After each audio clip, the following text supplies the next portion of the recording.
Hello guys, welcome to online school. Today we see chapter 13 उच्च पादपों में प्रकाश संश्लेषण of 11th class biology. Watch the video from start to end. If you like the video, then please like and share. आइए हम chapter 13 उच्च पादपों में प्रकाश संश्लेषण का सॉल्यूशन कर लेते हैं। ठीक है, इसमें हम पहले क्वेश्चन आंसर देख लेते हैं। फर्स्ट क्वेश्चन दिया गया है, एक पौधे को बाहर से देखकर क्या आप बता सकते हैं कि वह C4 है E अथवा C3? कैसे और क्यों? क्वेश्चन को एक बार फिर से समझ लीजिएगा। एक पौधे को बाहर से देखकर क्या आप पहचान सकते हैं कि वह C4 है अथवा C3? कैसे और क्यों? इसका आंसर आ जाएगा, पौधे जो शुष्क ट्रॉपिकल क्षेत्र के लिए अनुकूलित होते हैं उनमें C4 पत्र पाया जाता है। ठीक है, पौधे जो शुष्क ट्रॉपिकल क्षेत्रों के लिए अनुकूलित होते हैं उनमें C4 पत्र पाया जाता है, अन्यथा C3 तथा C4 पौधे में बायां आकार की लगभग समान होती है। ठीक है, पौधे जो शुष्क ट्रॉपिकल क्षेत्र के लिए अनुकूलित होते हैं उनमें C4 पत्र पाया जाता है, अन्यथा C3 तथा C4 पौधों में बायां आकार की लगभग समान होती हैं। ठीक है, नेक्स्ट क्वेश्चन देखते हैं। क्वेश्चन नंबर 2, एक पौधे की आंतरिक संरचना को देखकर क्या आप बता सकते हैं? एक पौधे की आंतरिक संरचना को देखकर क्या आप बता सकते हैं कि वह C3 है अथवा C4? वर्णन कीजिए। एक पौधे की आंतरिक संरचना को देखकर क्या आप बता सकते हैं कि वह C3 है अथवा C4? वर्णन कीजिए। इसका आंसर आ जाएगा, पत्तियों की आंतरिक संरचना। पत्तियों की आंतरिक संरचना वर्टिकल सेक्शन। ठीक है, पत्तियों की आंतरिक संरचना को देखकर C3 तथा C4 पौधे को पहचाना जा सकता है। ठीक है, C4 पौधों की पत्तियों की शारीरिक क्रांज प्रकार की होती हैं। ठीक है, C3 पौधे की पत्तियों की शारीरिक क्रांज प्रकार की होती हैं। जर्मन भाषा में क्रांज शब्द का तात्पर्य माला या छल्ला है। ठीक है, जर्मन भाषा में क्रांज शब्द का तात्पर्य माला या छल्ला है। पत्तियों के पर्णबद्योतक में खंभ उत्तक नहीं होता है। ठीक है, पत्तियों के पर्णबद्योतक में खंभ उत्तक नहीं होता है। संवहन बंडल के चारों ओर गोल मृदुतक कोशिकाएं परियों के रूप में व्यवस्थित होती हैं। ठीक है, संवहन बंडल के चारों ओर गोल मृदुतक कोशिकाएं परियों के रूप में व्यवस्थित होती हैं। पत्तियों के संवहन बंडल के चारों ओर पुलाच्छद होता है। एक कोशिकाएं बड़ी होती हैं। ठीक है, जो कोशिकाएं होती हैं बड़ी होती हैं। पुलाच्छद की कोशिकाओं में हरित लवक बड़े होते हैं तथा उनमें ग्रेना कम विकसित होते हैं। ठीक है, तथा उनमें ग्रेना कम विकसित होते हैं अथवा अनुपस्थित होते हैं। पुलाच्छद की कोशिकाओं में हरित लवक बड़े होते हैं। पुलाच्छद की कोशिकाओं में हरित लवक बड़े होते हैं तथा उनमें ग्रेना कम विकसित होते हैं। ठीक है, तथा उनमें ग्रेना कम विकसित होते अथवा अनुपस्थित होते हैं, जबकि पूर्ण मध्यतक कोशिकाओं में हरित लवक छोटे होते हैं। इनमें ग्रेना विकसित होते हैं अथवा C4 पौधों की पत्तियों में द्विरूपी हरित लवक पाए जाते हैं। प्रकाश संश्लेषण प्रक्रिया में वर्णक तंत्र का अभाव होता है। ठीक है, अब हम इसका डायग्राम देख लेते हैं। ठीक है। C4 पौधे की पत्तियों का अनुप्रस्थ काट, ठीक है। यहाँ पर दिया गया एपिडर्मल सेल्स, ठीक है। और यहाँ पे cuticle, mesophyll cell, xylem and यहाँ पर दिया गया है बंडल शीथ सेल, इसे बोलते हैं बंडल शीथ सेल, ठीक है। और ये है फ्लोएम, ठीक है, इसे बोलते हैं फ्लोएम। और यहाँ पर जो दिया गया है इसे बोलते हैं बस स्टोमेटल एयर स्पेस, यह है सब स्टोमेटल एयर, ठीक है, सब स्टोमेटल एयर। और यहाँ पर दिया गया है गार्ड सेल, इसे बोलते हैं गार्ड सेल एंड यहाँ पर दिया गया है स्टोमा, ठीक है। और यहाँ पर हमें राइट करना है चित्र C4 पौधे की पत्ती के अनुप्रस्थ काट, ठीक है। C3 पौधों की पत्तियां की शारीरिक एनाटॉमिक क्रॉस प्रकार की नहीं होती हैं। इनकी पत्तियों में पर्णभ्योतक में खम्भ ऊतक पाया जाता है, ठीक है। इसकी पत्तियों में पर्णभ्योतक में खम्भ ऊतक पाया जाता है। सभी कोशिकाओं में एक ही प्रकार के हरित लवक पाए जाते हैं। इसमें क्या होता है, सभी कोशिकाओं में एक ही प्रकार के हरित लवक पाए जाते हैं। प्रकाश संश्लेषण तंत्र में दोनों वर्णक तंत्र पाए जाते हैं, ठीक है। प्रकाश संश्लेषण तंत्र में दोनों वर्णक तंत्र पाए जाते हैं। नेक्स्ट क्वेश्चन देखते हैं, क्वेश्चन नंबर 3। हालांकि C3 पौधों में बहुत कम कोशिकाएं जैव संश्लेषण केल्विन पथ को वहन करते हैं, फिर भी वे उच्च उत्पादक वाले होते हैं। क्या इस पर चर्चा कर सकते हैं कि ऐसा क्यों है? क्या इस पर चर्चा कर सकते हैं कि ऐसा क्यों है? C3 पौधों में 2 प्रकार के क्लोरोप्लास्ट मिलते हैं, ठीक है। जो C4 पौधे होते हैं उसमें 2 प्रकार के क्लोरोप्लास्ट मिलते हैं। मीसोफिल का क्लोरोप्लास्ट CO2 वातावरण से लेता है। मीसोफिल का क्लोरोप्लास्ट CO2 वातावरण से लेता है। यह बहुत कम CO2 सांद्रता को भी आसानी से अवशोषित कर सकता है।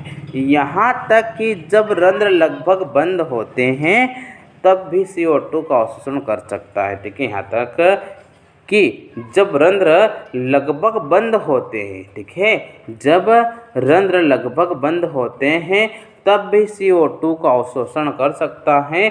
अतः CO2 की आवश्यकता निरंतर बनी रहती है, अतः इसलिए इनकी उत्पादकता उच्च होती है।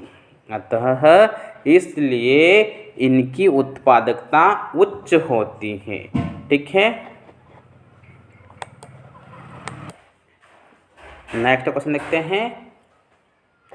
मान लीजिए यहाँ पर क्लोरोफिल बी की उच्च सांद्रता युक्त मगर क्लोरोफिल ए की कमी वाले पेड़ थे। मान लीजिए यहाँ पर क्लोरोफिल बी की उच्च सांद्रता युक्त मगर क्लोरोफिल ए की कमी वाले पेड़ थे। क्या ये प्रकाश संश्लेषण करते होंगे? क्या ये प्रकाश संश्लेषण करते होंगे? तब पौधों में क्लोरोफिल बी क्यों होता है और फिर दूसरे गौण वर्णकों की क्या ज़रूरत है? इसका आंसर आ जाएगा क्लोरोफिल बी ज़ैंथोफिल तथा केरोटीन सहायक वर्णक होते हैं, ठीक है। क्लोरोफिल बी ज़ैंथोफिल तथा केरोटीन सहायक वर्णक होते हैं। ये प्रकाश को अवशोषित करते हैं, ठीक है। ये प्रकाश को अवशोषित करके ऊर्जा को क्लोरोफिल ए को स्थानांतरित कर देते हैं। वास्तव में ये वर्णक प्रकाश संश्लेषण को प्रेरित करने वाली उपयोगी तरंगदैर्घ्य के क्षेत्र को बढ़ाने का कार्य करते हैं, ठीक है। वास्तव में क्या होता है कि वर्णक प्रकाश संश्लेषण को प्रेरित करने वाले उपयोगी तरंगदैर्घ्य के क्षेत्र को बढ़ाने का कार्य करते हैं और क्लोरोफिल ए को फोटो ऑक्सीडेशन से बचाते हैं। क्लोरोफिल ए प्रकाश संश्लेषण में प्रयुक्त होने वाला मुख्य वर्णक है, ठीक है। क्लोरोफिल ए प्रकाश संश्लेषण में प्रयुक्त होने वाला मुख्य वर्णक है। अतः क्लोरोफिल ए की कमी वाले पौधों में प्रकाश संश्लेषण प्रभावित होगा। ठीक है, अतः क्लोरोफिल ए की कमी वाले पौधे में प्रकाश संश्लेषण प्रभावित होगा। ठीक है, नेक्स्ट क्वेश्चन देखते हैं। क्वेश्चन नंबर 6, यदि पत्ती को अंधेरे में रख दिया गया हो तो, यदि पत्ती को अंधेरे में रख दिया गया हो तो उसका रंग क्रमशः पीला एवं हरा पीला हो जाता है। कौन से वर्णक आपकी सोच में अधिक स्थायी है? ठीक है, कौन से वर्णक आपकी सोच में अधिक स्थायी है? इसका आंसर देख लेते हैं। पौधे के हरे भागों में हरित लवक पाया जाता है। ठीक है, इसे ध्यान से समझिएगा। पौधे के हरे भागों में हरित लवक पाया जाता है। हरित लवक की उपस्थिति में पौधे प्रकाश संश्लेषण द्वारा भोजन का संश्लेषण करते हैं। पौधे के अप्रकाशिक भागों में अवर्णीय लवक पाया जाता है। प्रकाश की उपस्थिति में अवर्णीय लवक हरित लवक में बदल जाता है। ठीक है, प्रकाश की उपस्थिति में अवर्णीय लवक हरित लवक में बदल जाता है। हरित लवक की ग्रेना पट्टिकाओं में पर्णरहित कैरोटीनॉइड्स पाए जाते हैं। कैरोटीनॉइड्स दो प्रकार के होते हैं।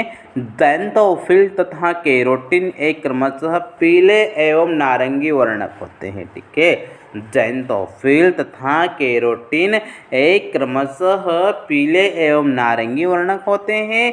पर्णहरित निर्माण के लिए प्रकाश की उपस्थिति आवश्यक होती है। ठीक है, वर्णहरित निर्माण के लिए प्रकाश की उपस्थिति आवश्यक होती है। प्रकाश का अवशोषण या प्रकाश ऊर्जा को ग्रहण करने का कार्य मुख्य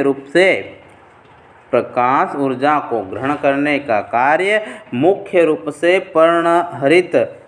पर्णहरित करता है। पौधे को अंधकार में रख देने पर प्रकाश संश्लेषण क्रिया अवरुद्ध हो जाती है। पौधे में संचित भोज्य पदार्थ समाप्त हो जाते हैं। पौधे में संचित भोज्य पदार्थ समाप्त हो जाते हैं तो इसके फलस्वरूप पत्तियां में पाए जाने वाले पर्णहरित का विघटन प्रारंभ हो जाता है।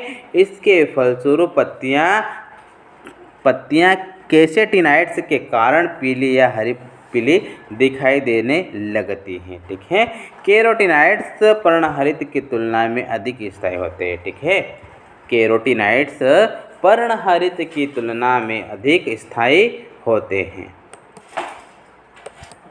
नेक्स्ट क्वेश्चन देखते हैं। एक ही पौधे की पत्ती का छाया वाला उल्टा भाग देखें और उसके चमक वाले सीधे भाग से तुलना करें, अथवा गमले में लगे धूप में रखे हुए तथा छाया में रखे हुए पौधों के बीच की तुलना करें। कौन सा गहरे रंग का होता है और क्यों? कौन सा गहरे रंग का होता है और क्यों? इसका आंसर आ जाएगा, जब हम पत्ती की पृष्ठ सतह को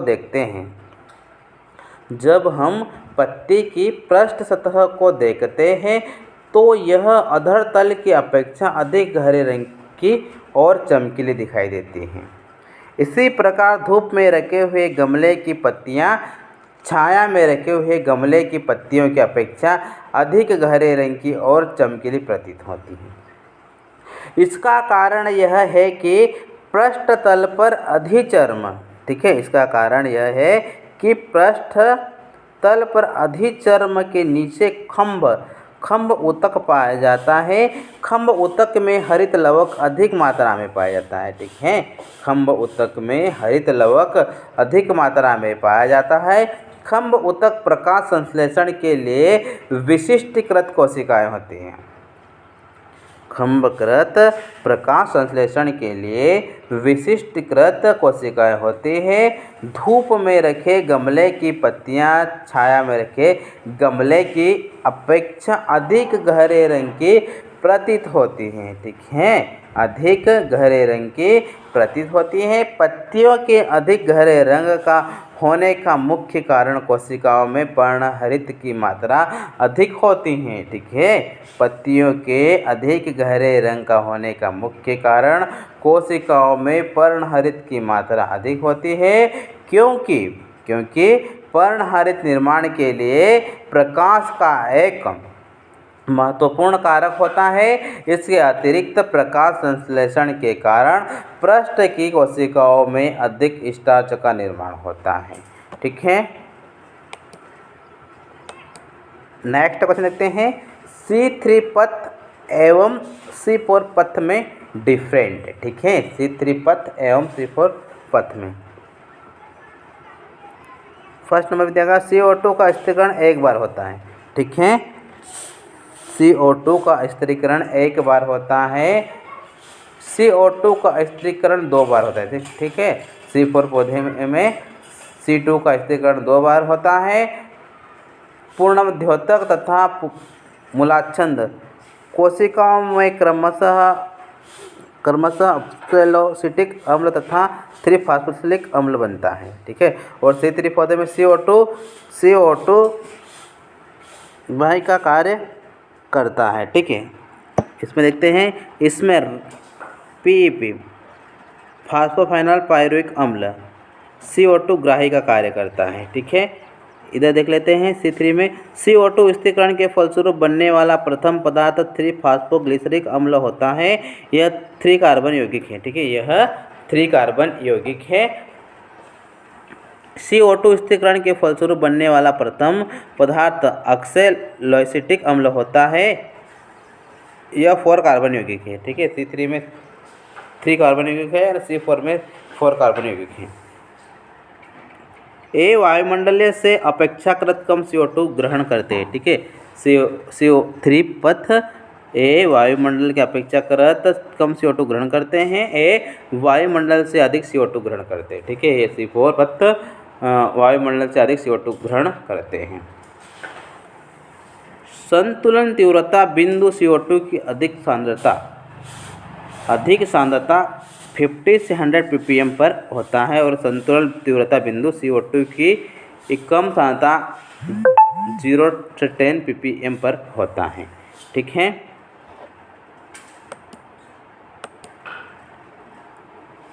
इसके लिए उपयुक्त ताप 20 से 25 डिग्री सेल्सियस होता है। ठीक है, और इसके लिए उपयुक्त ताप 30 से 45 डिग्री सेल्सियस होता है। ठीक है, इनमें प्रकाश श्वसन होता है और फास्फोग्लाइकोलेट बनता है। और C4 पौधे में क्या होता है, इनमें प्रकाश श्वसन नहीं होता है। ठीक है, C4 पौधे में प्रकाश संश्लेषण नहीं होता है। और C3 में O2 प्रकाश संश्लेषण के लिए अवरोधक का कार्य करता है फास्फोग्लाइकोलेट बनाने के कारण। और इसमें C4 में O2 का प्रकाश संश्लेषण पर अवरोधक प्रभाव नहीं होता है प्रकाश श्वसन के न होने से।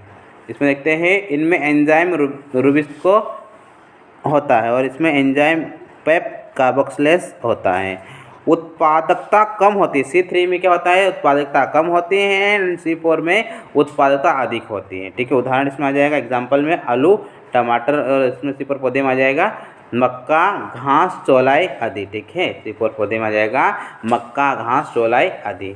ठीक है, नेक्स्ट क्वेश्चन देखते हैं। चक्रीय फोटोफॉस्फोरिलेशन एवं अचक्रीय फोटोफॉस्फोरिलेशन में डिफरेंट है। ठीक है, चक्रीय फोटोफॉस्फोरिलेशन एवं अचक्रीय फोटोफॉस्फोरिलेशन में डिफरेंट। ठीक है, इसमें फर्स्ट पॉइंट देखते हैं। चक्रीय फोटोफॉस्फोरिलेशन में ऑक्सीजन का उत्सर्जन नहीं होता है। ठीक है, चक्रीय फोटोफॉस्फोरिलेशन में ऑक्सीजन का उत्सर्जन नहीं होता है। एंड अचक्रीय फोटोफॉस्फोरिलेशन में ऑक्सीजन का उत्सर्जन होता है। सेकेंड पॉइंट देखते हैं। जल का उपयोग नहीं होता है। इसमें क्या होता है, चक्रीय फोटोफॉस्फोरिलेशन में जल का उपयोग नहीं होता है एंड अचक्रीय फोटोफॉस्फोरिलेशन में जल का उपयोग होता है। ठीक है, इसमें केवल प्रकाश प्रक्रम प्रथम फोटो एक्ट फर्स्ट ही होता है। ठीक है, और अचक्रीय फोटोफॉस्फोरिलेशन में इसमें प्रकाश प्रक्रम प्रथम अथवा द्वितीय photo act first and photo act second दोनों होते हैं। ठीक है, नेक्स्ट पढ़ लेते हैं। NADPH2 का निर्माण नहीं होता है, केवल ATP का निर्माण होता है। चक्रीय फोटोफॉस्फोरिलेशन में NADPH2 का निर्माण नहीं होता है, केवल ATP का निर्माण होता है एंड अचक्रीय फोटोफॉस्फोरिलेशन में NADPH2 तथा ATP का संश्लेषण होता है। ठीक है, नेक्स्ट देखते हैं। P700 अंतिम इलेक्ट्रॉनिक ग्राही होता है, इसमें NADP का अंतिम इलेक्ट्रॉनिक ग्राही होता है। ठीक है, नेक्स्ट देखते हैं। फेरेडॉक्सिन से इलेक्ट्रॉन के साइटोक्रोम B6 साइटोक्रोम 7 पर आने से ऊर्जा मुक्त ATP रुचित होती है। ठीक है, फेरेडॉक्सिन से इलेक्ट्रॉन के साइटोक्रोम B6 साइटोक्रोम 7 पर आने से ऊर्जा मुक्त ATP सचित होते हैं। और इसमें क्या होता है, प्लास्टोक्विनोन से इलेक्ट्रॉन के साइटोक्रोम B6 और B6 साइटोक्रोम F पर आने से मुक्त ऊर्जा ATP में संचित होती है। नेक्स्ट देखते हैं। उत्तेजित होकर इलेक्ट्रॉन उत्सर्जित करने वाले वर्णक P700 प्रकार का क्लोरोफिल A होता है और इसमें उत्तेजित होकर इलेक्ट्रॉन उत्सर्जित करने वाला वर्णक P673 प्रकार का क्लोरोफिल A होता है। ठीक है।